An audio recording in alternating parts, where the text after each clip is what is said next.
A man's late-night drive through the desert ends with shredded tires, a rusted screwdriver, and eyes that never blink. A lone cabin in the Appalachian woods conceals a path that vanishes behind you, and a mirror that reflects a version of you, with no eyes and a smile. And on a foggy highway, someone or something takes your place behind the wheel and drives home in your skin.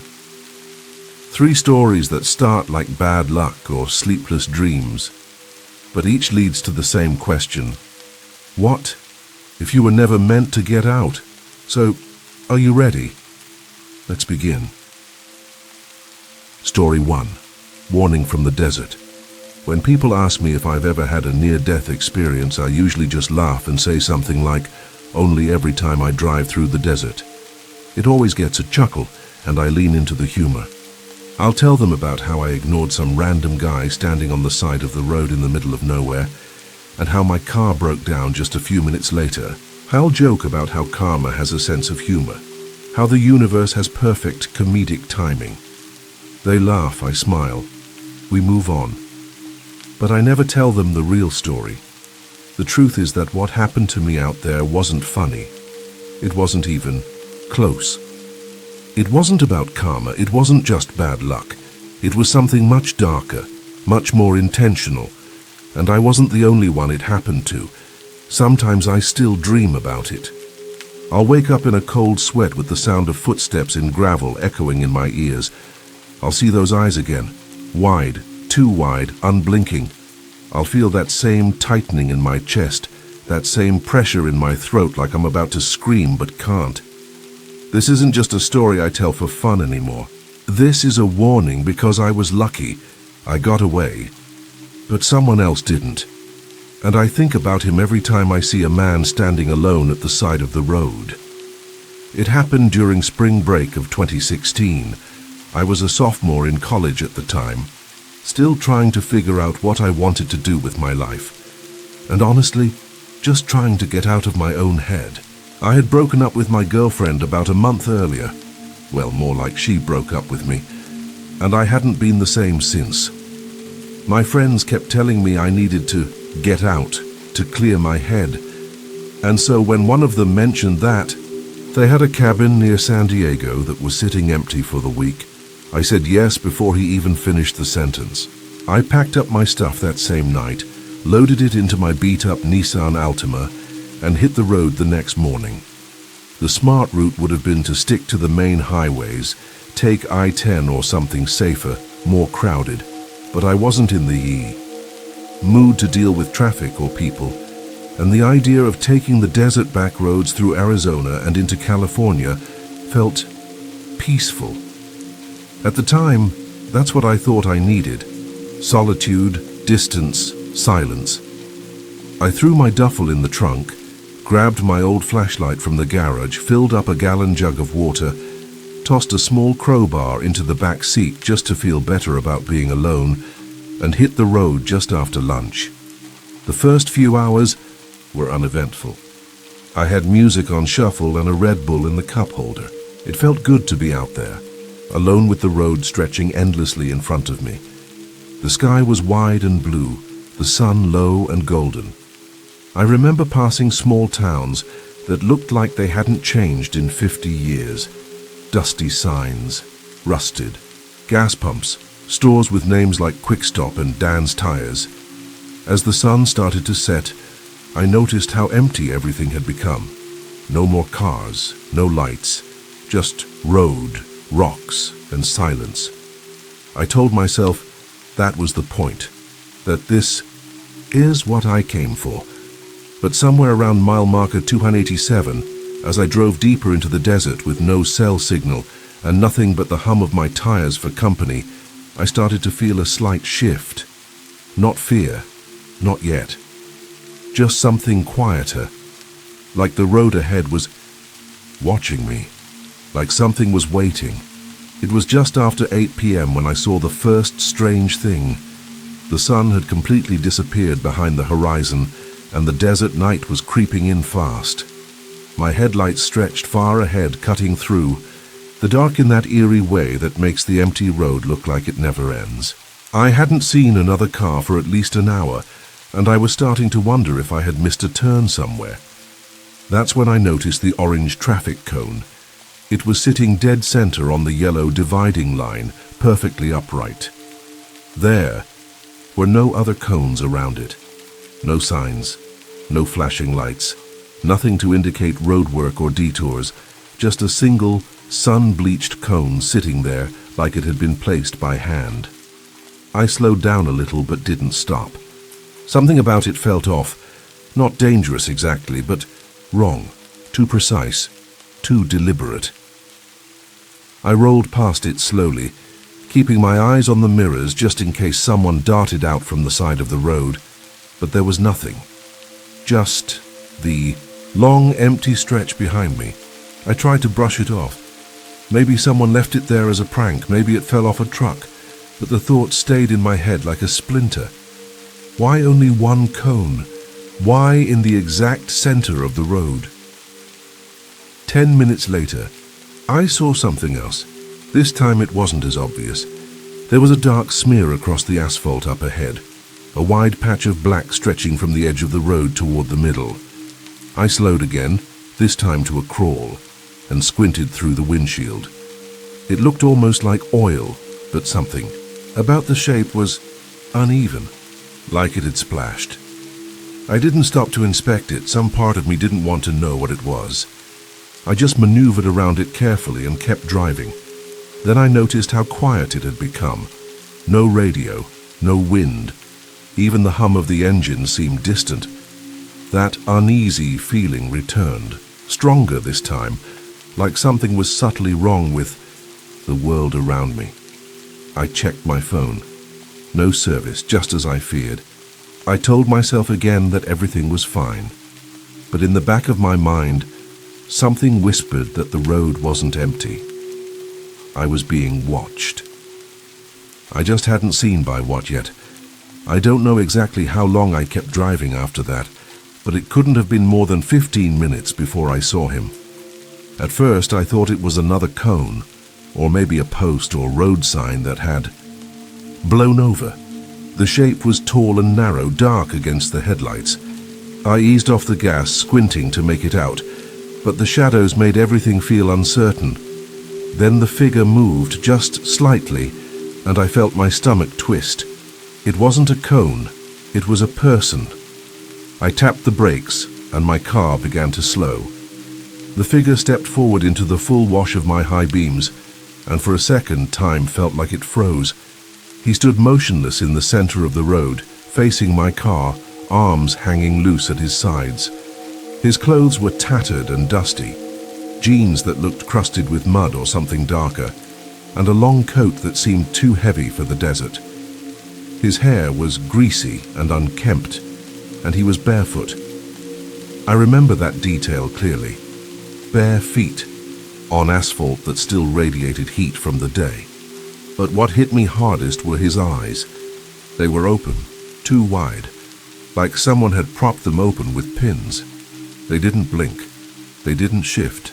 They just stared straight through the windshield and into me. I slowed to a stop about 20 feet away, unsure what to do.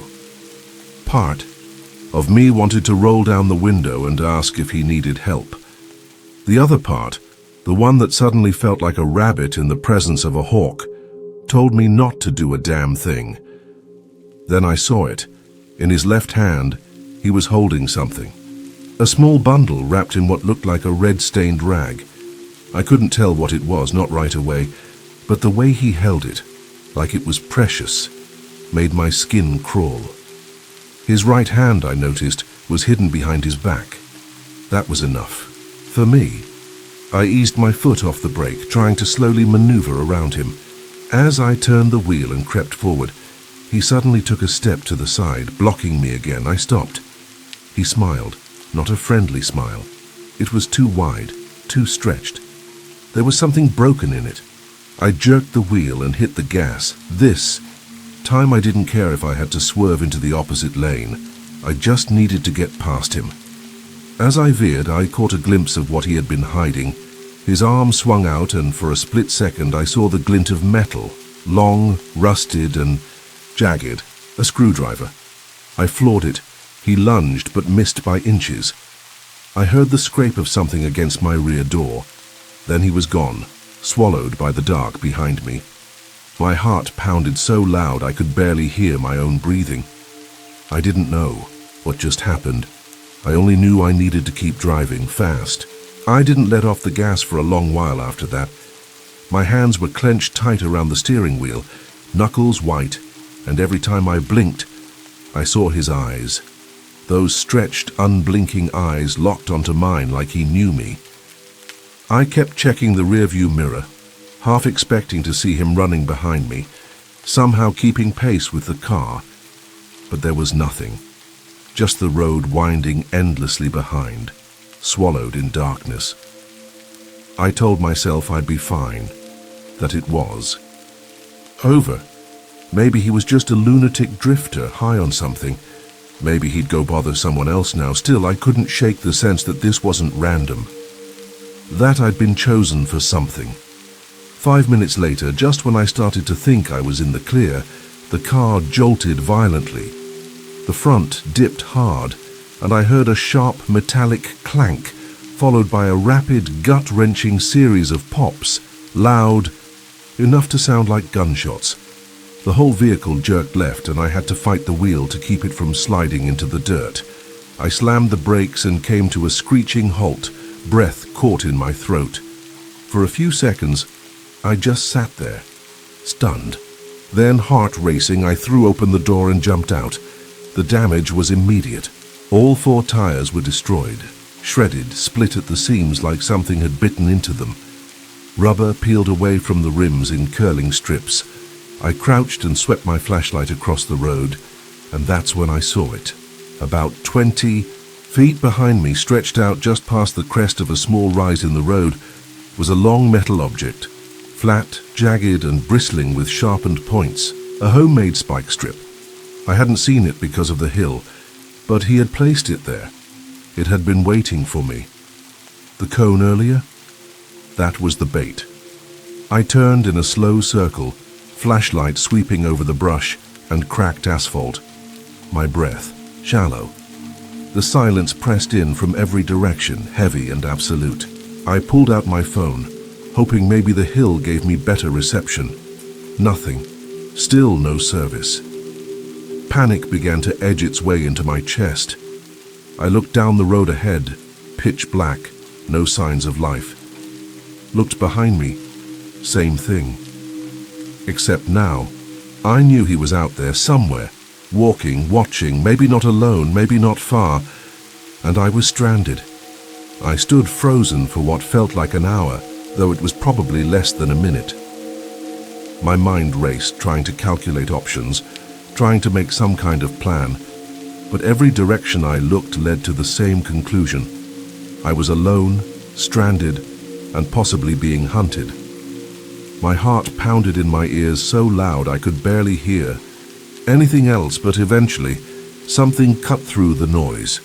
Hey, sound. Faint, gravel shifting. I whipped my flashlight toward the direction it came from, the top of the hill I'd just come over. At first I saw nothing, just scrub and road and shadow. Then something moved, a figure, slowly coming into view, cresting the hill like a dark stain rising with the night.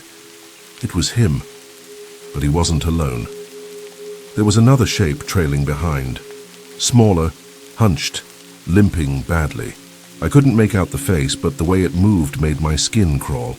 It dragged one leg behind it, swaying slightly with each step like a broken marionette. The tall man, the one from before, walked with eerie calm, as if he had all the time in the world. He wasn't chasing me, he was just closing in, confident I had nowhere to go. I didn't wait. Grabbing my flashlight tighter in one hand and the crowbar in the other, I backed away from the car and ducked into the low brush along the side of the road.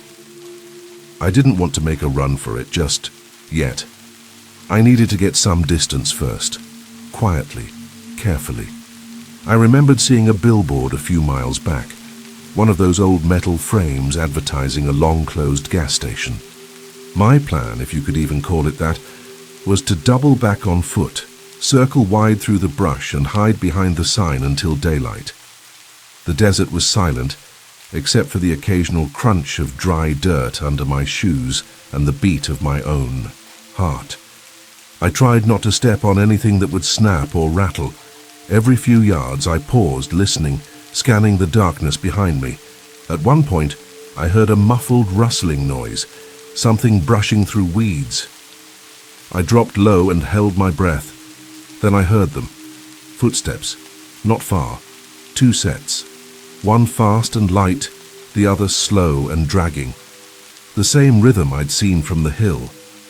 I stayed still for a long time, not even daring to move my flashlight. My legs ached from crouching, but I didn't care. When the sound finally faded, I stood slowly and began moving again, this time heading toward the edge of a low ridge where I could look out without being seen. I lay flat and scanned the area below. There, maybe 100 yards off, I saw them. Just silhouettes in the starlight heading toward my car. Slowly, patiently, they were looking for me, and they were getting closer. I knew I couldn't stay hidden forever. The ridge gave me a small advantage. Height, distance, but it wouldn't last. They were heading toward my car, maybe to see if I was still inside, maybe just to destroy it completely. Either way, I couldn't go back. I had to keep moving. Slid down the ridge slowly, wincing at every loose rock that tumbled and every sharp branch that caught my jeans. The brush thinned out the farther I went, and before long I was back near the road, keeping low in the ditch beside it. My legs were starting to cramp and the adrenaline was burning out, leaving only a deep, cold exhaustion. That's when I saw it. Headlights. Far off in the distance, but real. A pair of bright white beams cutting through the dark, like a miracle. My heart kicked back to life. A vehicle was coming. I stood up, stumbled a few steps toward the road, then broke into a full sprint. I reached the center of the lane and waved my flashlight wildly over my head, shouting, hoping they'd see me, hoping they'd stop. It was a white van, older model, dented sides, maybe construction or delivery. It slowed as it approached, tires crunching over the gravel. For a moment, I thought they were going to pull over. Then I saw the driver's face, or rather, the lack of expression on it. He looked at me through the windshield like I wasn't even there. The van crept past, and through the tinted side window, I saw a kid in the back seat staring at me, wide-eyed, face pressed to the glass.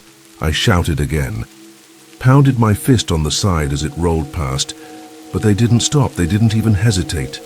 The taillights faded into the dark, leaving me standing alone in the middle of the road, panting, stunned, my hope dissolving faster than the dust. They kicked up behind them. I turned slowly, flashlight shaking in my hand, and scanned the road behind me. Still nothing. No movement. But then I heard it again, a rock shifting, gravel underfoot. Somewhere in the brush nearby, closer than before. They hadn't lost me. They just let me run. Let me think I had a chance. And now, they were hunting again. Didn't have time to fall apart. My legs were already moving before I realized it. I left the middle of the road and dove back into the side brush, trying to keep low, trying to listen. But my own breathing was loud in my ears. Every few feet I paused to shine my flashlight in short bursts, just enough to avoid tripping, never long enough to give away my position. That's when I saw it. A car, parked on the side of the road, maybe 40 yards ahead, half hidden behind a low patch of desert scrub. The silhouette looked intact. It wasn't burned out or wrecked, and the tires were still holding air. It was a red sedan, maybe a Dodge, hard to tell from the angle, but the most important thing was that it looked recent, not abandoned for years. Recent. I moved fast but careful, circling to the passenger side and checking the windows, all intact. I tried the handle, unlocked. My hand hesitated over the door for just a second, then I yanked it open and slid inside. The air inside the cabin was stale, hot, and it smelled like something had been left too long in the sun. But it was shelter. I locked all the doors and ducked low, letting the flashlight rest in my lap. For a minute I just breathed. Then I noticed the blood. It wasn't much, just smears. A line along the gearshift, a few dark stains across the passenger seat and steering wheel. Not fresh, but not ancient either. My stomach turned. I scanned the interior, heart pounding again. No one inside, no movement in the back seat. But something had happened here. Something bad. On impulse, I opened the glove box. Inside was a few receipts, an old flashlight, and a camcorder. A small handheld thing with a cracked screen and duct tape on the grip. It was still warm. Someone had used it recently. I pressed play. The video was shaky. Nighttime footage. It showed the same road, the same stretch of desert. A man running, glancing over his shoulder, gasping into the mic. "They're still behind me," he whispered. "If you find this, don't stop. Don't ever stop." The video cut off there, and outside the car, I heard a soft thud, followed by another. Something had just touched the glass. I froze. The sound wasn't loud, just a gentle tap, like a fingertip against a window. But in that silence, it hit like a gunshot. My flashlight was off now, but the moon was bright enough to cast a faint silver glow through the windshield. I held my breath and waited, hoping I'd imagined it. Then it came again. A slow, deliberate tap, tap, tap against the rear passenger side window. I didn't dare look. Every part of me screamed to stay still, to stay silent, to let the moment pass. But something shifted. The tapping turned to a slow, dragging sound, like nails running along the glass. Then a low thump, as if something pressed its weight against the door. I couldn't take it anymore. I flicked the flashlight on and twisted in my seat, casting the beam toward the back window. A face stared back, pressed to the glass. Half obscured by streaks of grime and condensation was one of the two figures. I couldn't tell which. It barely looked human. Its eyes were wide, unblinking, its mouth slightly open like it was breathing through its teeth. Skin pale and cracked. Then it moved. Its lips curled into the same awful smile I'd seen before. Slow, stretched, like it had been waiting for me to notice. I grabbed the crowbar from the passenger side and yanked open the driver's door, flashlight clattering to the floor. The car had no power. The battery must have been dead for days. I bolted into the night, sprinting back toward the road, not even checking if the figure was following. I hit the asphalt hard and ran south, legs burning, lungs on fire. I didn't stop, didn't look back. I could hear something behind me, footsteps, scraping, maybe even laughter, though I couldn't be sure. Then I saw it. Headlights, a pair of them in the distance, drawing closer fast. I flung myself into the middle of the road again, waving my arms like a madman. This time the vehicle didn't slow. It stopped. A pickup truck. The driver's door opened and a man stepped out, flashlight in hand. "You all right?" he shouted. Didn't answer. I just ran toward him. He must have seen the panic in my eyes because he moved fast, throwing open the passenger door. I dove in without a word, slammed it shut behind me, and locked it just as something emerged from the brush. Across the road, the tall man. Alone this time. Just standing at the edge of the desert, staring at the truck. The driver looked at me. "You know him?" "No," I said. "Drive." He didn't ask twice. We peeled off, tires squealing. In the mirror, the figure stayed still, fading slowly into the dark. But I swear, right before he vanished, he smiled. We drove in silence for a long while, the truck's headlights cutting a clean path through the dark. I was too shaken to speak, and the driver must have sensed it because he didn't push, just let me breathe. Eventually, We reached a small gas station off the highway, and that's where we called the police. I told them everything about the spike trap, the man in the road, the red car. They didn't ask if I was high or crazy, just took it all in with grim expressions, like they'd heard something similar before. At dawn, 2 officers took me back to recover my car. The tires were gone. Shredded rubber littered the pavement. But that wasn't the worst of it. Every window was shattered, the seat slashed, the glove box emptied, but nothing was stolen. Not my wallet, not my keys, not even the loose change in the cup holder. Whoever did this wasn't looking for valuables. They wanted me. Back near the red Dodge, where I'd taken shelter, they found something else. Just off the road, in a patch of disturbed gravel, was a shallow grave, partially uncovered by wind and time. Inside it, a man's body, half decomposed. His skull was caved in, blood long dried into the earth. Nearby, they recovered a camcorder, the same one I'd seen. They said the footage had been wiped, but the forensics team noted one strange thing. On the corpse's hand, clutched tightly, even in death, was a scrap of cloth, red-stained. Human scalp still attached. I don't tell this story at parties anymore. Not because people wouldn't believe me, they probably wouldn't, but because every time I say it out loud, I feel like I'm giving it life again, like I'm calling something back. For a while, I tried to move on. I transferred schools, sold my car, even went to therapy. But the dreams haven't stopped. Sometimes I'll wake up convinced I hear gravel shifting outside my window. Sometimes I swear I see a smile in the glass just out of focus. I used to joke that karma got me that night, that I was punished for not helping a stranger. But it wasn't karma. It was something else, something that watches the road, waits for weakness, and punishes curiosity. So if you ever find yourself driving through the desert at night and you see someone standing alone, don't stop. Because not everyone gets away and not everyone gets to tell their story. Story 2. The trail behind the cabin. I don't scare easy. I've worked with trauma survivors, done crisis counseling at 3 a.m., and spent enough nights alone in the woods to know what real fear looks like. I've faced things that break most people in half, and I've always come out steady. But something happened 3 weeks ago that I still can't explain, and the longer I keep it inside, the more it feels like it's still happening. It started with a suggestion. My therapist said I needed a break, something to reconnect with quiet, whatever that meant. He thought I'd benefit from a solo weekend trip. Nothing extreme, just me, a cabin, and some forest trails.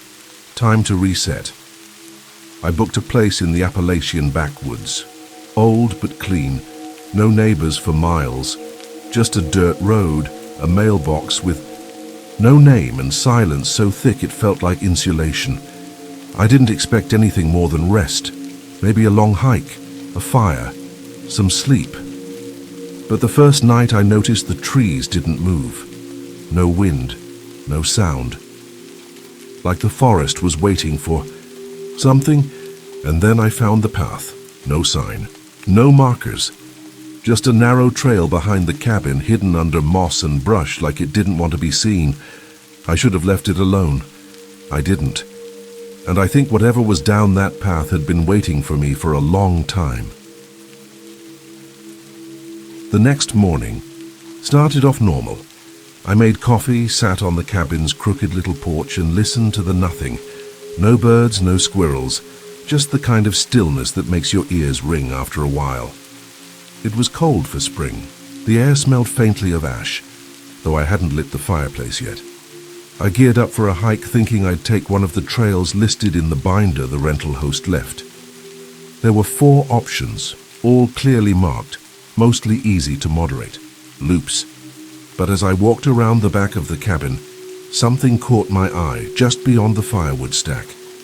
A break in the tree line, narrow, almost hidden, like the forest had tried to grow over it. I stepped closer. The trail was real. Packed. Dirt, Faint boot prints and a strange set of stones arranged like an arch near the entrance, mossy and crumbling. It wasn't on the map in the binder, no signage, but it looked old, used. I probably should have walked away. But there was something about it, something pulling. I told myself I'd only go in a little way, just enough to see where it led. Curiosity, not recklessness. The path bent quickly, cutting off the cabin behind me within a minute. The trees here were different, taller, tighter, like they leaned in when I wasn't looking. The deeper I went, the more I noticed little things. Scratch marks on bark, no bugs, no birds, the faint scent of burnt wood again. After 10 minutes, I stopped to check my compass. The needle spun. At first I thought it was broken, but then I realized I had no idea which direction I'd come from. When I turned around to backtrack, the trail behind me was gone. Just brush, trees, undisturbed earth. I wasn't lost. I was somewhere else, and I wasn't alone. I stood there, for a long time, just staring at the space where the trail had been. There was no sound, not even the crunch of leaves underfoot when I shifted. The air felt pressurized, like standing too close to a speaker that isn't playing anything. My breath fogged in front of me, despite the sun filtering weakly through the canopy. I decided to keep walking forward. It wasn't bravery, not really. Just logic. I figured if the trail had vanished behind me, maybe it would reappear ahead. Maybe I'd find a fork or a marker or anything that made sense. Besides, the ground was still packed. I could follow the indentations of boot prints, my own or someone else's. After another 5 minutes, I started to notice carvings. They were small, shallow marks etched into the trunks of trees every 20 or 30 feet. Most were symbols. Nothing I recognized, just looping curves and X-like patterns. But one caught my eye. It was a name. Daniel. The bark was fresher there, as if the carving was recent. But the strange thing was the way it was written, my handwriting. The same tilt, same tight spacing. I stood there staring at it, heart picking up speed. Then came the laughter, distant, fragile. A child's laugh echoing faintly from deep in the woods to my left. I froze. It didn't repeat. I stood still, counting the seconds, ears straining. Nothing. Just silence again. I pressed on. After a while, the trail curved abruptly and revealed something unexpected. A clearing. In the center stood a wooden structure, collapsed and rotting. It looked like it might have been a shed or hunting post years ago. Pieces of it were sunken into the mossy earth, and yet one of the windows was intact. No dust, no cracks. I stepped closer. Something about it felt off, like the building had been placed there recently despite its age. Inside, there was a single chair, facing the window, and on the window pane, someone had written with a fingertip in the condensation, "Wrong turn." I backed away. That's when I heard the footsteps, not mine. Not animal. Human, crunching softly, deliberately, just beyond the tree line. I spun around, scanning the woods. Nothing. The forest stared back, still and breathless. I didn't run. Not yet. But I started walking faster, heart pounding, every step louder than it should have been. Every tree looked the same. Every turn felt like I'd made it before. Then I saw the cabin, mine just ahead. Relief hit me in a wave, but the front door was wide open, and I knew. I hadn't left it that way. I stood at the edge of the clearing, staring at the open cabin door. Wasn't just open. It was wide open, like someone had flung it that way and walked right in. I hadn't seen anyone, hadn't heard a vehicle. There was no reason for it to be like that unless someone was still inside. I crept forward slowly, stepping lightly across the moss and roots. My hand hovered near the small hatchet I'd left outside the door earlier that morning, buried in the log pile. When I reached it, I grabbed it instinctively, even though it felt ridiculous. The inside of the cabin looked exactly the same, but wrong, like someone had taken everything and shifted it slightly. The rug was turned at an angle. The kitchen chair wasn't tucked under the table. The curtains were drawn even though I'd opened them before I left. But the worst part? There were wet footprints across the floor. Bare feet. Not mine. They started at the back door, which I knew I had locked, and stopped in the center of the living room. No exit, no smudges on the other side, just vanished. I should have left right then. Instead, I followed the trail to the table. That's when I saw the letter. Folded neatly, no envelope. Just a piece of yellowed paper with a single sentence written in black ink. The handwriting stopped me cold. It was mine. You came back. I wasn't finished. My stomach dropped. I didn't remember writing it. I couldn't have written it. The paper felt old. The ink had bled into the fibers, but it was undeniably my writing. Same loops, same slight slant to the left. I stepped back from the table and froze as the floor creaked above me. There was a second floor, technically, a cramped loft area with a bed I wasn't using. But I hadn't been up there since I arrived. I listened. Silence. Then 3 slow knocks. Not from the loft, from the wall beside me. 3 soft, deliberate taps from inside the house. I backed away toward the door, never. Turning my back on the sound, I gripped the hatchet tighter. That's when the lights flickered, just once. But when they came back, something in the air had changed. Heavier, stiller, the way the air feels before a thunderclap, only colder. That night I didn't sleep. I sat on the floor with my back to the front door, staring at the darkened hallway, listening. At 2:13 a.m., I heard breathing behind the walls, deep, slow, not mine. I didn't move, and neither did the breathing. By morning, the breathing had stopped, or maybe it hadn't. I'd just gotten used to it. That was almost worse. I didn't eat, didn't shower.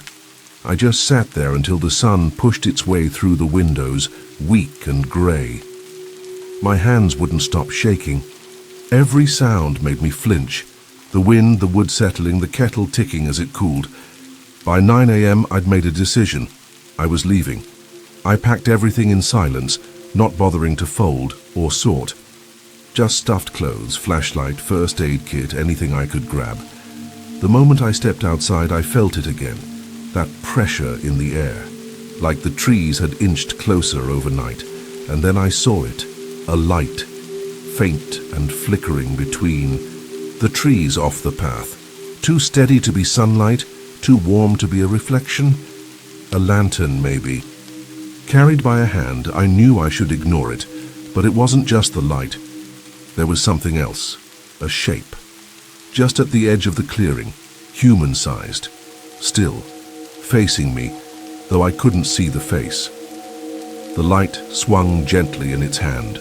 No footsteps, no voice, just that terrible stillness. It turned slowly and disappeared into the trees, and like an idiot, I followed. I don't know why, curiosity, desperation. Maybe some part of me thought it was a ranger or a local who could help.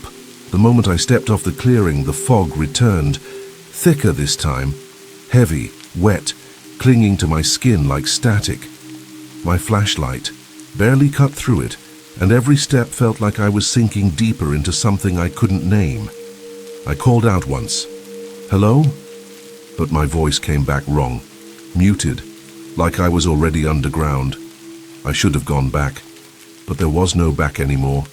The forest had taken it, and it wasn't going to let go easily. I don't know how long I walked. The fog made time meaningless. My legs ached. My skin itched with sweat and cold, somehow at the same time. I kept thinking I'd see the lantern again, but it never reappeared. What I found instead was worse. The forest opened into a clearing I hadn't seen before, and in the middle of it stood a building. Not a house, a church.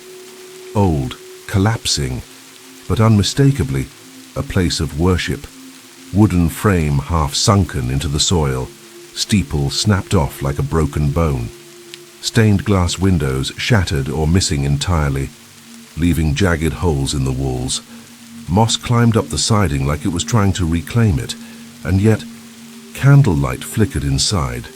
I should have turned around right then, but I couldn't. Something about it pulled at me like gravity or guilt. I stepped through the threshold. The inside smelled like old wood and something sweeter, spiced decay, like rotting fruit under a layer of perfume. The pews were warped and blackened with time, but the altar was intact, and behind it stood a large cracked mirror propped against the wall. The strangest part? There were no cobwebs, no dust, like someone had been tending to it. Recently, I moved closer to the altar. That's when I noticed the open hymnals. 3 of them laid out across the pews like someone had been rehearsing. Each was open to the same song, "Sleep Beneath the Branches." The lyrics were handwritten in what looked like charcoal. "Lay your bones in roots so deep, where silence sings and no souls weep." My flashlight flickered once and died. A second later, the music started, not from a speaker, not from outside, from everywhere, soft and warbled like an old vinyl playing at the wrong speed, a child's voice humming, then singing. I turned toward the mirror and froze. It didn't show the church I was standing in. It showed another version, clean, pristine, filled with candles and light. In that reflection, someone was kneeling at the altar. It was me, same clothes, same backpack. But the other me was still, head bowed, praying maybe, or listening. I stepped closer. My reflection didn't move, but then the candles behind him flickered, violently, and he turned his head just enough to look at me. His face was wrong. No eyes, just smooth skin, like wax poured over a mold, and still, he smiled. The music grew louder. I stumbled back, knocking over a pew. The mirror cracked slightly. At the edge, from behind me I heard a whisper, barely audible, like breath between words. "Stay." I spun around, no one.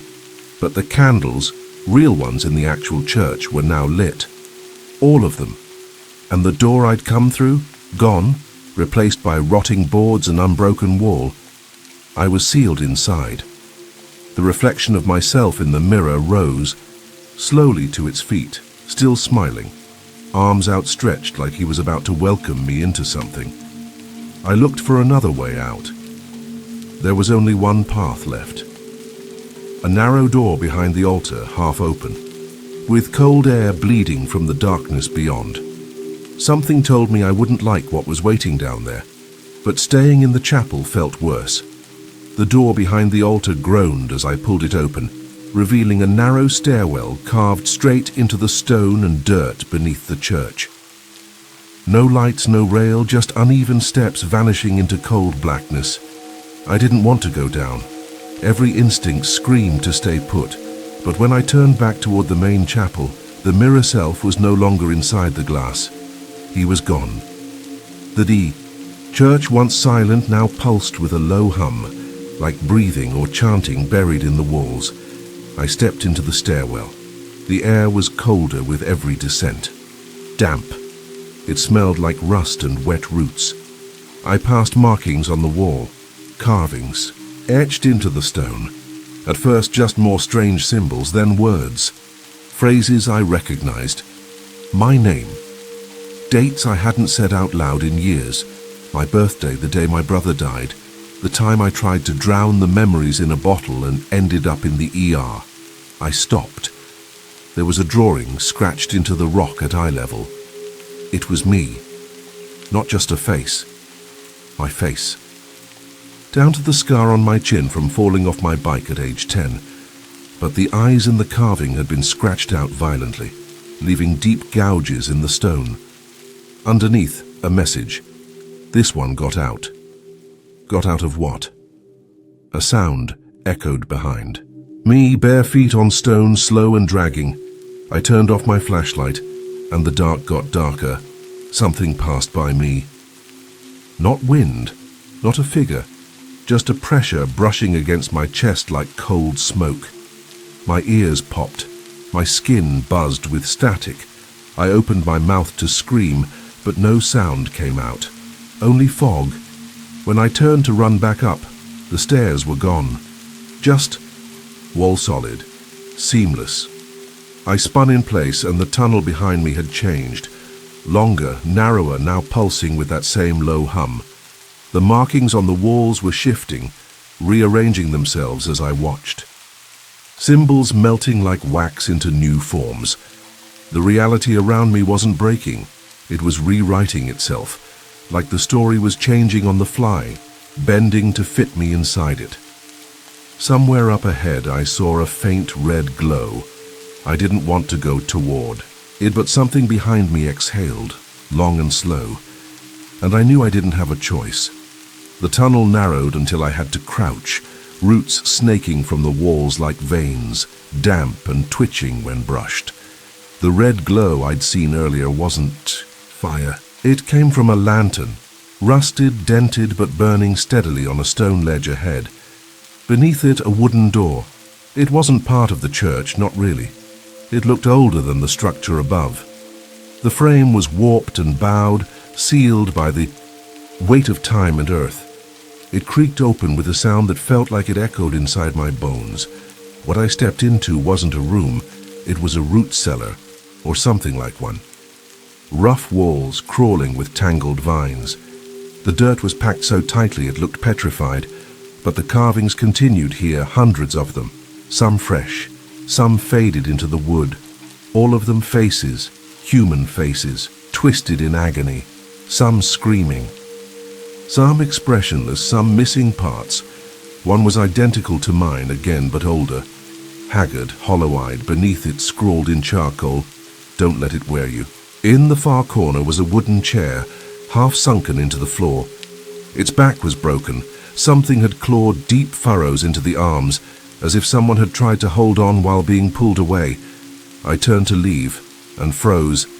There was no door, only more roots. The air grew warmer, wet. I could feel breath on the back of my neck, even though nothing moved. I wasn't alone down there. I never had been. I looked back to the walls. One of the carved faces was weeping.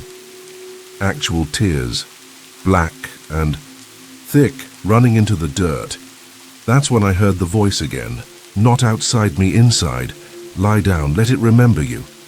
I bolted into the dark, not knowing where the tunnel led, only that it was the opposite of staying, and whatever lived in that cellar had my face and a place waiting for me in the wall. Ran until my lungs burned and the walls blurred.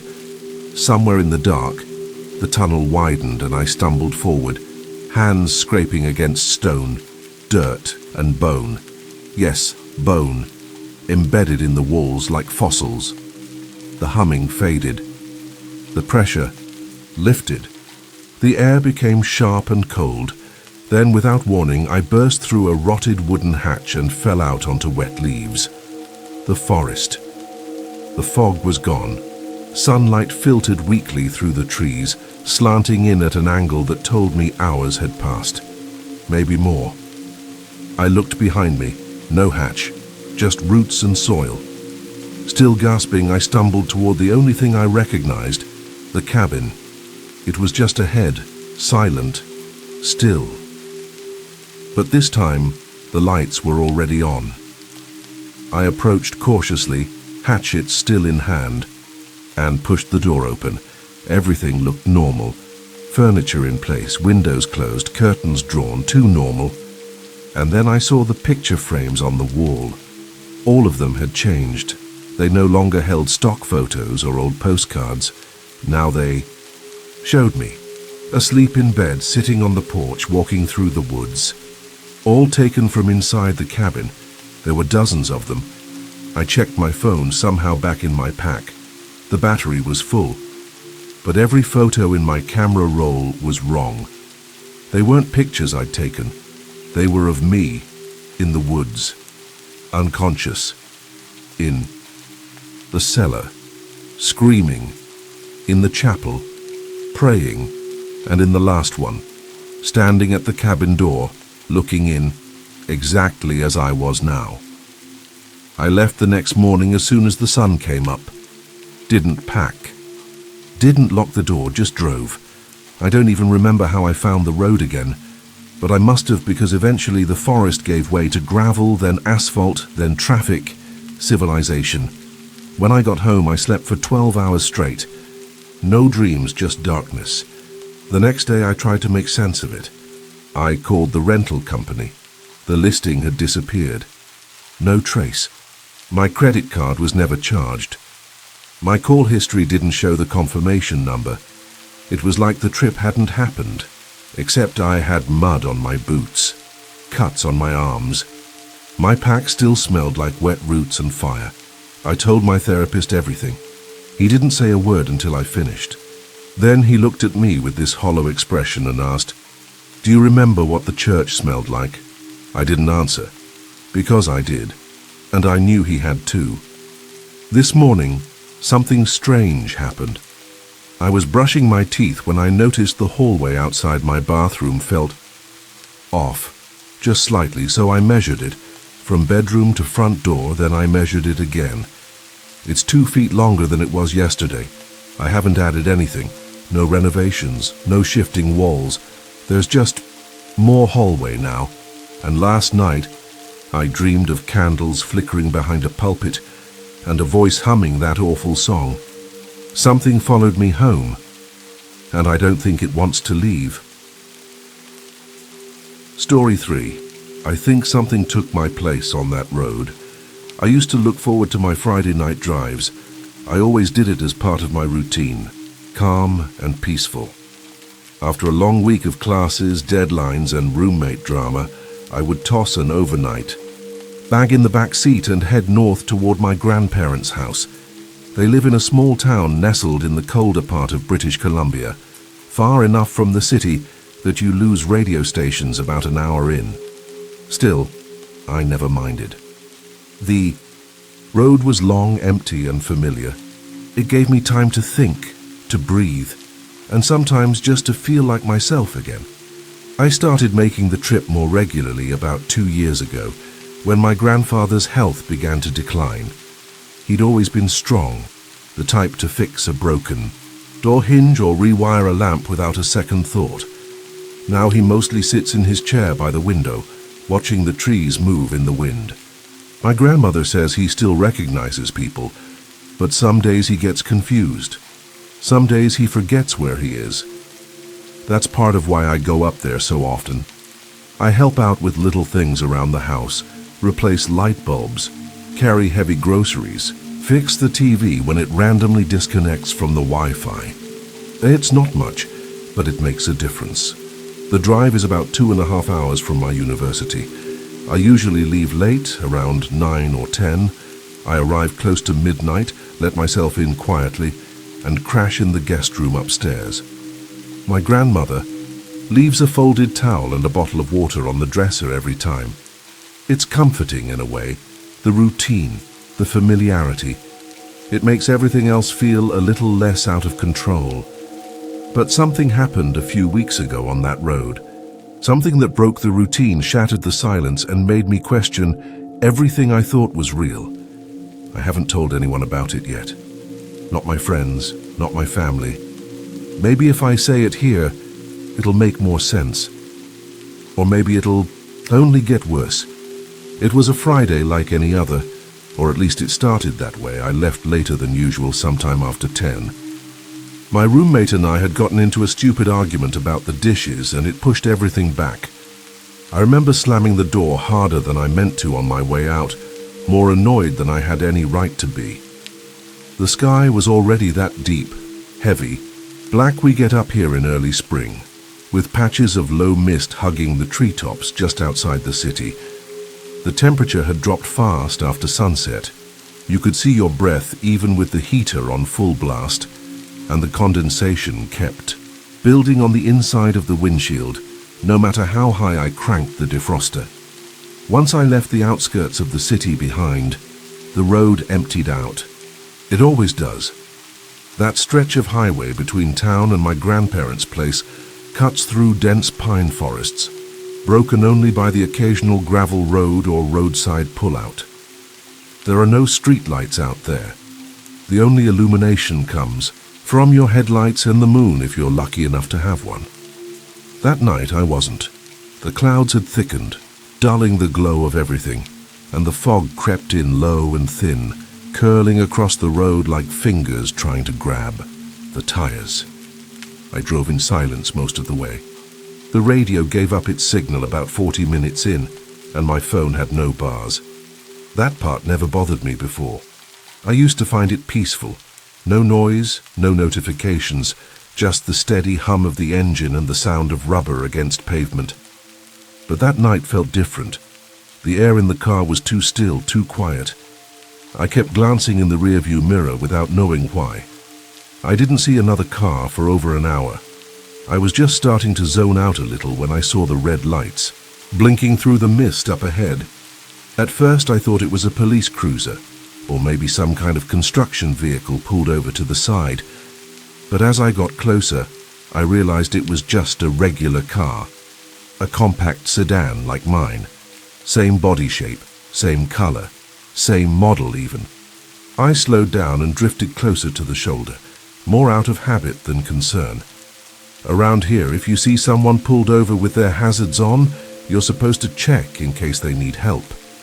It's just something people do when they know help might be hours away. As I rolled past, I noticed something that made my stomach tighten. It wasn't just similar to my car, it was exactly the same. Same chipped paint above the back left tire, same dangling parking pass swinging from the rearview mirror. I put my own hazards on and pulled over maybe 10 or 15 feet behind it. The interior light was on, casting a dim yellow glow across the fogged-up windows. I couldn't see anyone inside. I got out, instantly hit by the cold, and walked toward the vehicle. The gravel crunched under my boots. I called out softly, not wanting to startle anyone if they were nearby. "Hello? You okay in there?" No answer. I stepped up to the driver's side and saw that the door was slightly ajar. The interior was empty. No one in the front, no one in the back. I looked around the trees on either side of the road, but the woods were dark and still. I didn't hear any footsteps, no rustling, nothing that would suggest someone had just stepped out. I leaned in and looked at the dash. The car was running, but the dashboard clock was stuck on 12:12. My phone, when I checked it, said 11:39. No signal, of course. The longer I stood there, the more unsettled I felt. It was like I was looking at a ghost of something familiar. I waited for maybe another minute, calling out again, but the silence only made things worse. Finally, I backed away and returned to my car. I told myself I'd report it when I had service again. But as I pulled back onto the road, I had the growing sense that I hadn't just stumbled on someone else's problem. I had stumbled into something. I drove in silence after that, hands tight on the wheel, eyes flicking between the road ahead and the rearview mirror. The image of that car, my car, just sitting there with the door cracked open, and no one inside, kept circling in my mind. It was probably some bizarre coincidence, I told myself. Maybe someone with the same model, same color, even the same parking pass. Maybe I was just tired and projecting, but deep down something didn't sit right. 10 minutes later I crested a hill and felt my stomach drop. There it was again. Same car, same flashing hazards, same dim interior light glowing through the mist, same slight lean of the driver's side door hanging open. I slowed to a crawl and stared as I passed. This time I didn't stop. My breath hitched, and for a second I thought, maybe I had turned around without realizing it. Maybe I'd looped back to the same spot. But the landscape was different. This section of road had a slight curve, and there was a broken road sign on the left that hadn't been there before. I drove past it, trying to stay calm, but my skin prickled with every red flash that faded, in my rearview. I kept telling myself I was imagining things, that maybe it was another car that just looked similar. But the shape, the dents, the lights, it was all too exact. Another 5 minutes. Another hill. More mist curling in thick waves across the asphalt, and then I saw it a third time. Now I was sure. This wasn't just a coincidence. This was the exact same car, down to the faint scrape across the back bumper from when I misjudged. A turn into my apartment lot 2 months ago. My hands started to shake. I didn't slow down this time. I sped up. My headlights barely cut through the mist, but I didn't care. I just needed to get past it, to leave it behind. Except no matter how far I drove, that feeling didn't fade. The road was stretching too long. The distance between the cars felt measured, deliberate, like someone or something was laying them out just for me. I didn't know what was happening. All I knew was that I was being shown something, warned maybe, or hunted. I was about to hit the gas even harder and just fly down the road when I caught a flash of movement out of the corner of my eye. It came from the woods to the right of the third car, the one I had just passed again. At first I thought maybe it was an animal, but it was too tall, human-shaped. I slowed down just enough to get a better look. My headlights barely reached the edge of the trees, but through the mist and the darkness I saw it again. A figure standing still, just at the tree line. Something in me hesitated. I should have kept driving. I knew it even then. But there was that same quiet instinct that had made me stop for the first car, a part of me that thought maybe someone really did need help. Maybe the driver was out there, confused or hurt. That's what I told myself as I pulled over. Again. Got out slowly this time. The cold was sharper now, biting through my jacket, my breath coming out in fast, shaky clouds. The woods felt wrong. Not just dark, too still, like everything in it had stopped breathing. I stepped onto the gravel, shoulder and walked toward the figure.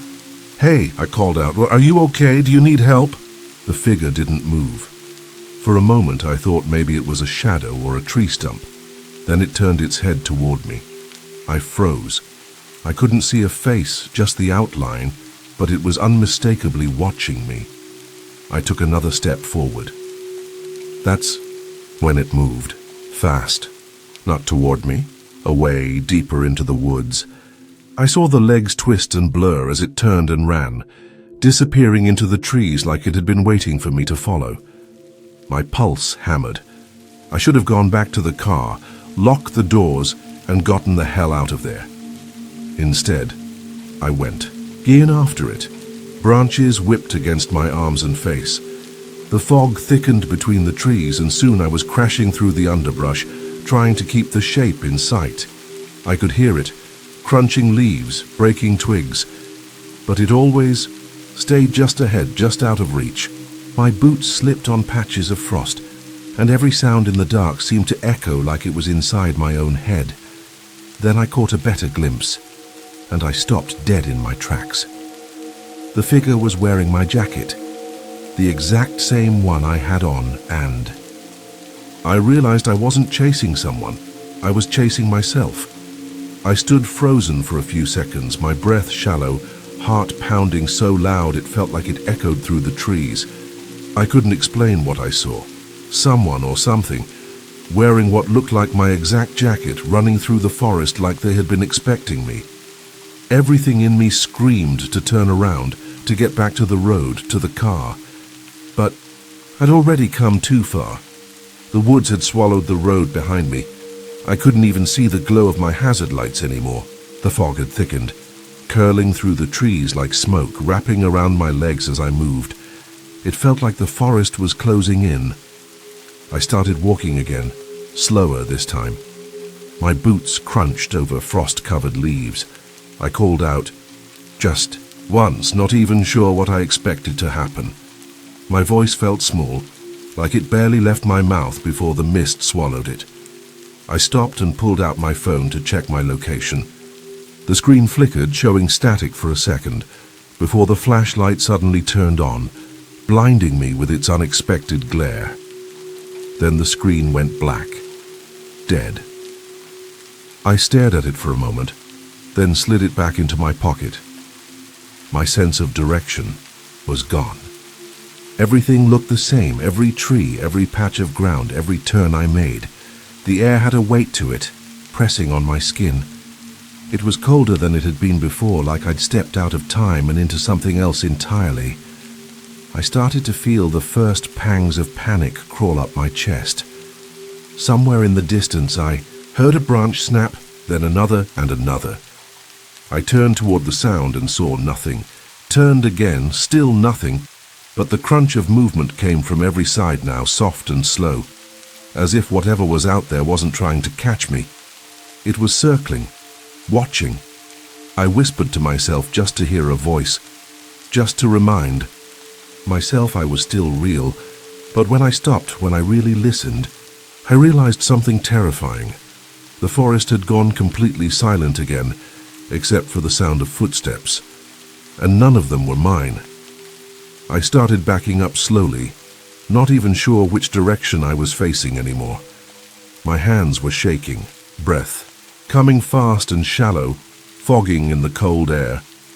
Every few seconds I'd hear a footstep, dry leaves crunching, twigs snapping, but it never came from the same direction twice. I tried to tell myself it was animals, a deer maybe, a fox, but that lie didn't last. The weight of the footsteps was wrong, too heavy, too slow, too human. Then I heard a voice. "Hello? Anybody out there? You left your car open. Are you okay?" My chest locked up. I knew that voice. Not just the words, but the cadence, the tone. It was mine. My voice, exactly as I had said those words earlier that night. I turned in a slow circle, heart pounding in my ears, trying to see through the mist. The voice echoed through the trees, distant but clear. Not a recording, not imagination, me. It was me from before. I was hearing my own voice, coming from somewhere deep in the woods. That's when it hit me. This wasn't just someone messing with me or some bizarre coincidence. I was hearing the past, my past, like time had folded in on itself, dragging me backward. I wasn't just lost in the woods. I was stuck in something much worse. I began to see flashes in my head, memories or visions, I couldn't tell. Me pulling over, me walking to the car, me calling out. Over and over, like I'd been here more than once, looping through the same path, chasing the same shadow. And in that moment, I understood something terrifying. Whatever I had seen in the trees, whatever I had followed, hadn't just led me astray. It had led me into a loop, and I wasn't alone in it. I stumbled backward, trying to retrace my steps, my mind racing with the weight of what I was starting to understand. The loop wasn't just temporal, it was personal. Whatever I had followed, whatever had mimicked me, wasn't just trying to trap me. It was trying to become me. I pushed through the underbrush, blindly clawing at branches, until I saw a faint glow through the mist. Red lights, hazards. Relief surged in my chest until I realized something was off. There was someone standing next to the car. I slowed, crouched low behind a tree, and watched. My breath caught in my throat. It was me, or it looked like me. Same jacket, same boots, same nervous way of shifting weight from foot to foot. He stood outside the car for a moment, glanced into the woods like he had just heard something, then got into the driver's seat. The door shut. The car started. I didn't move, couldn't. My mind screamed that it was impossible, that I had to be hallucinating, but the car, my car, was driving away. Slowly, calmly, like nothing had happened, and I was still here. I staggered forward, calling out weakly, but the mist swallowed my voice.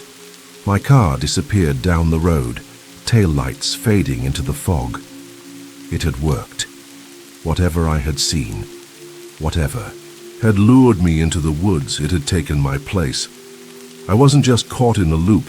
I had been replaced by something that wore my face, drove my car, and was now on its way to see my grandparents. The horrifying thought hit me like ice. If I stayed here much longer, no one would even remember I was missing, because something else had already gone home pretending to be me. I ran. I don't remember deciding to. My legs just moved. I tore through the trees, branches clawing at my arms and face, roots snagging at my boots. I didn't care. I just needed to find the road. Any road. Something real.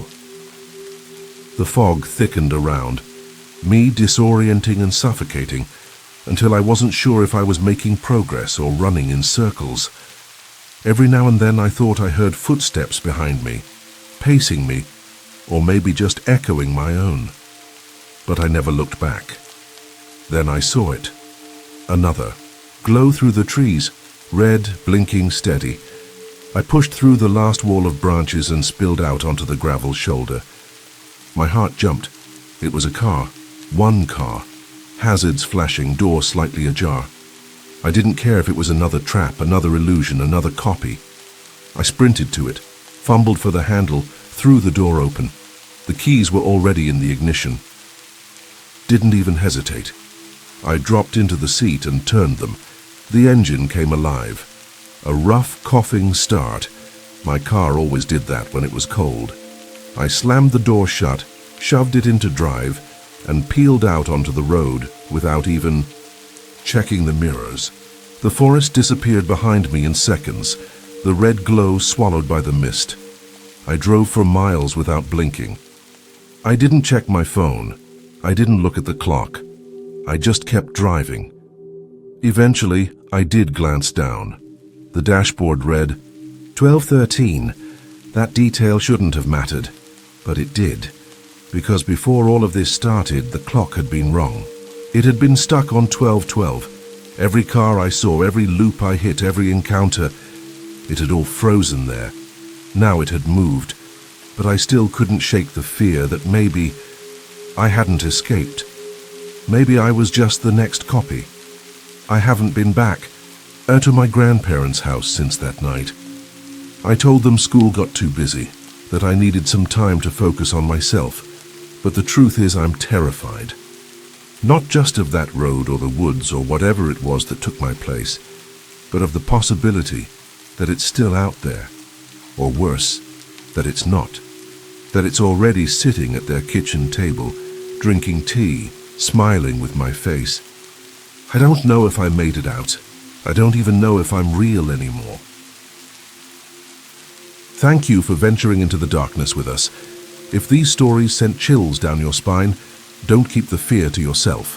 Leave a comment, smash that like button, and share this video with someone who dares to listen in the dark.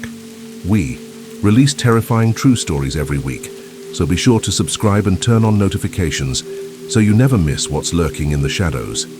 This is High Scare Stories, where nightmares don't end when the video does. Until next time, stay safe and stay scared.